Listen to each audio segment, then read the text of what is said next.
Hello, everyone. Thank you for coming to my presentation. My presentation for today is Agile al dente.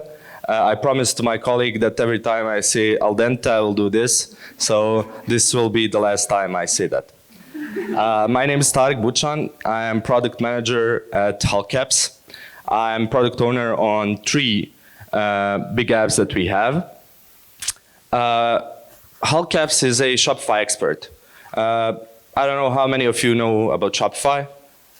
You should. I mean, it's the biggest e-commerce platform in the world. It started in 2006. Tobias Lutke, the guy who was passionate about snowboarding and selling snowboards, started the business called Snow Devil, where they sold snowboards to people who are also into snowboarding. He was pissed that there was no good platform for e-commerce and for making web shops, and he decided, since he was a developer, he decided to develop one himself. In 2006, he launched Shopify, which started as a hobby and now is a business that's worth over 33 billion. HulkApps recognized e-commerce as a big market for us and started being a Shopify expert exactly 6 years later. So now we have over 10 years of experience in Shopify. We develop Shopify apps. We have exactly 18 public Shopify apps where over 120K stores use our apps. And our agency worked with some of the greatest world brands, like GQ, New Yorker, Vogue, some subscription-based e-commerce brands like Bloomsbury, Bellbox, and few celebrities like Billie Eilish, Aisha Curry, and Martha Stewart. I want to talk a bit about why it's important to me to be on Bosnian Agile Day and to be a speaker here. So going back to June 2020. Pandemic just kind of, the first wave of COVID was stopping and everything was shut down.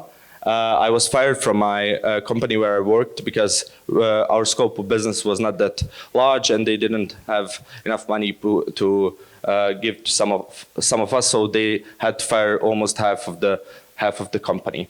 I had no degree because I started working really young, and was there sitting, having desire to do product management and to be in product management.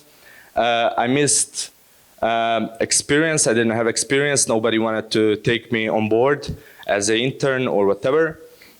And I was in really hard situation there. I wanted to try to find a way to be on Bosnian Agile Day, or to participate in their programs and trainings for either Scrum Master or Product Owner.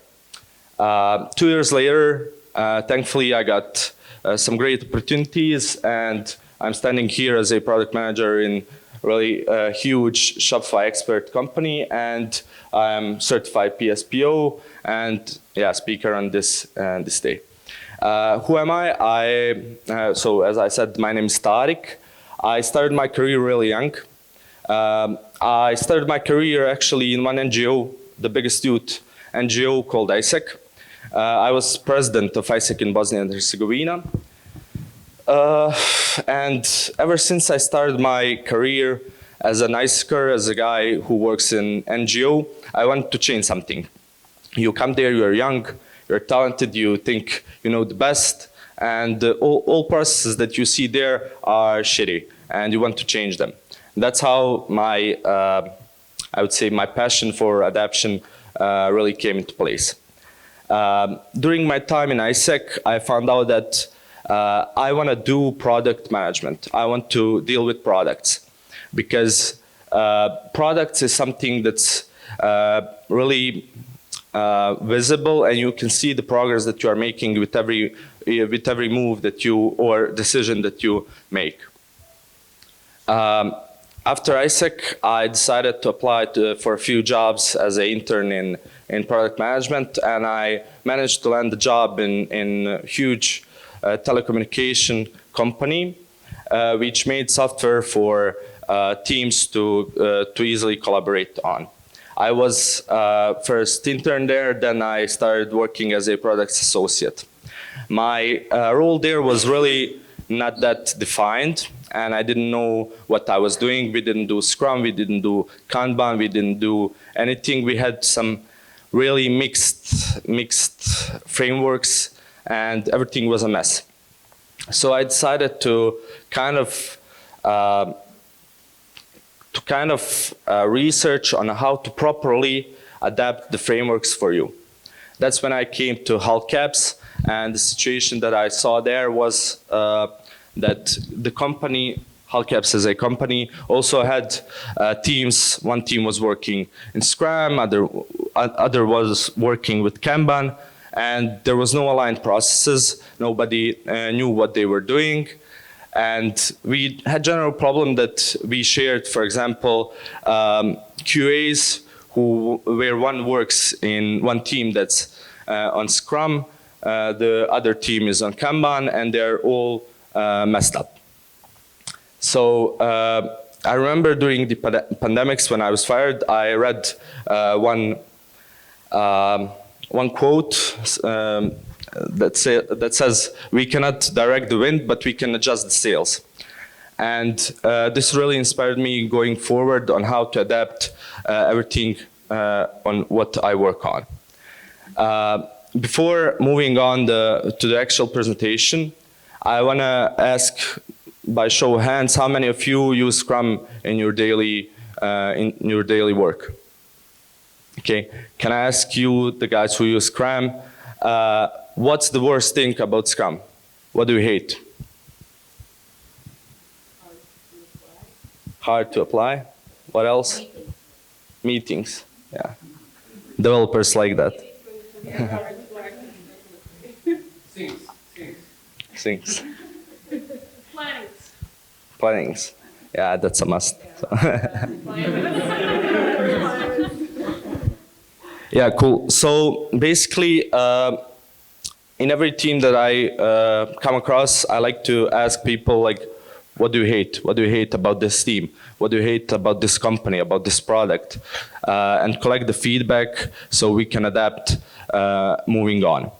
But the main thing here is to never forget our main pillars and key values that any framework or methodology is carrying. I listed out here a few things from Agile Manifesto and Scrum Guide, and I want you to keep them in mind moving forward. So, how to adapt those frameworks in our daily life and our daily work.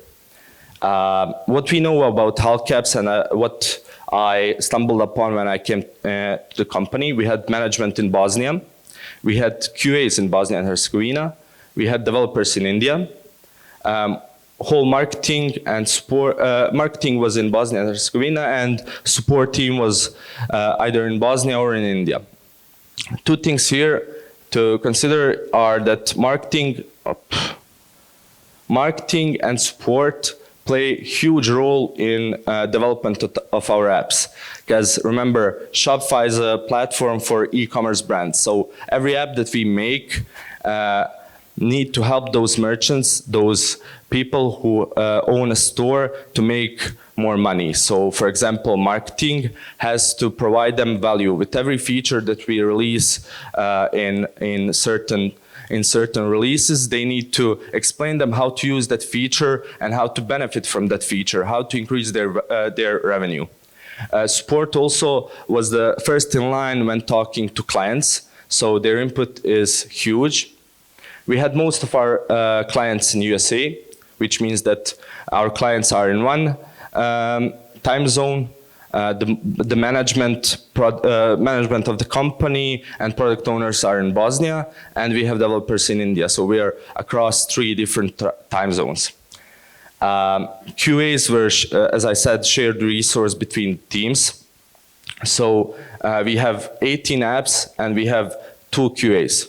So we have to share, like 2 product owners share one QA on 6, 7 apps. Small teams per applications. For example, one of our biggest apps has only 3 developers. We have 4 hours of overlap per team, which makes it hard for us to align and to plan things. And just imagine having to do, I don't know, for example, me having to do 3 daily stand-ups with my teams in 4 hours, where I share the QAs and they have to be on all of those meetings. They wouldn't be that productive. Yeah, we have 4 POs on 18 apps. So what we did, we established 1 month sprints because those apps are not that huge, but they bring so much value to our customers, and we need to really make sure that we are giving them the best features that we can. Marketing, we decided for 1 month sprint approach because in order to be able to provide them with the best input that we can on those features, we had to give marketing enough time to do research on the things that we are planning to release at the end of the month, and give them just that time span so they can work on it. We have small teams with large user requests and planned features, so it only made sense to have as huge sprint as we could. We got rid of daily scrums or daily stand-ups, however you call them, because, as I said, it's really hard to have them all where you have only 4 hours of overlap with your team across the world. We did this as well because of the QAs. Their time would be wasted on all those meetings, and in the end of the day, developers really hate meetings. So if you have any issue, roadblock, you can easily go to your colleague and talk with them, or arrange a emergency meeting. We introduced the, weekly check-in meetings per Agile pod. So I have 3 teams. I gather all of them in one weekly meeting, and we check on all those things that need to be covered. Where are we with the sprint? Do we need to change anything? And how can we adapt the sprint backlog for moving forward? We do this meeting end of the day for Indian team because it's 3.5 hours of difference between Bosnia and India, and once they're at the end of their day, we are around the noon, and it only makes sense to do it end of the day for them. We introduced backlog grooming. This is something we do only if we see on weekly check-in meeting that there is some things that we need to groom in the meeting. Those meetings are also done per PO pod. We introduced one meeting called Sport Retrospective because, once again, our sport team is the first in line in front of our customers. They have the best knowledge of which problems our customers are facing and which of those problems are repetitive. They're not either store-based, website-based, so they are really problems on our apps. So we use this opportunity to give them feedback on what we are developing and what we could change in our sprint or product backlog for upcoming time. We also talk about documentation updates because their feedback on what customers are missing or how they make some mistakes on our apps can be beneficial to kind of take a workload from them and just do it through proper documentation. We introduced another retrospective meeting called Marketing Retrospective, where we sit down with marketing team once a month and we go through all new features that we are planning to release. We go over screenshots and demos of the new features and try to prepare and outline the either blogs or videos that we are going to publish for our merchants. other I would say other events that occur in Scrum are exactly the same. So we have, of course, sprint review and sprint retrospective.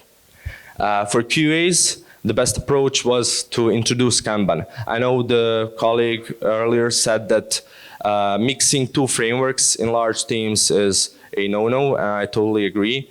But since we have small teams and QAs work in several teams, we were thinking in the direction if one QA is using Kanban approach and they get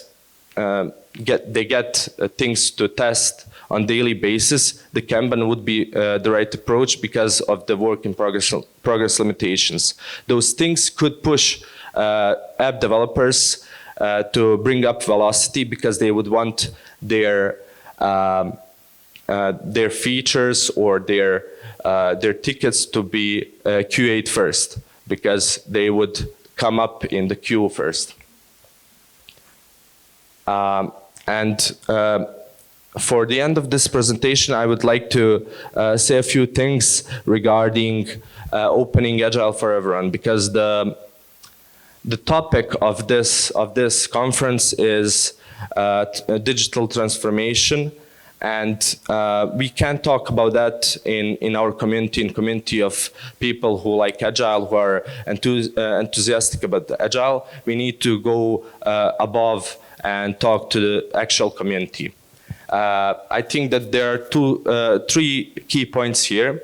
First is to recognize the Agile behavior in public moments. For example, Liverpool played Barcelona in 2019, and Liverpool lost in first game 3-1, I think. And in the second game, they needed a miracle to just go in the finals of Champions League.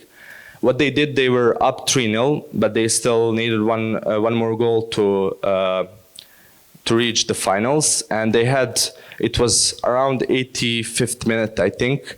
They had a corner, and Liverpool fullback Trent Alexander-Arnold, he was about to take the corner. And normally when you are taking the corner, you place the ball in the corner, you wait for your teammates to come in, then you give them a sign, either with one hand, two hands, left, right hand, whatever, so they know what approach you will take while taking a corner. What Trent did was that he analyzed his team. His team was ready to adapt to this situation and not to wait for him to show how he will take the corner. They were ready to score a goal because they were alone in the defense of Barcelona, where they were all messed up and they didn't know what they were doing. Trent saw that, recognized the potential of his team to adapt, and he took a quick corner, and Liverpool scored a goal that took them to finals of Champions League. Second point is to not make a big thing about it. Don't make a big thing about Agile and our jobs. Okay, being Scrum Master or Product Owner can be hard, can be difficult to understand, but people don't need to see that part. We need to present them our jobs as clear as we could and as simple as we could, because this way we are going to make them feel a bit better about moving to Agile and moving to work in that way. So that would be it for me today. Do you have any questions?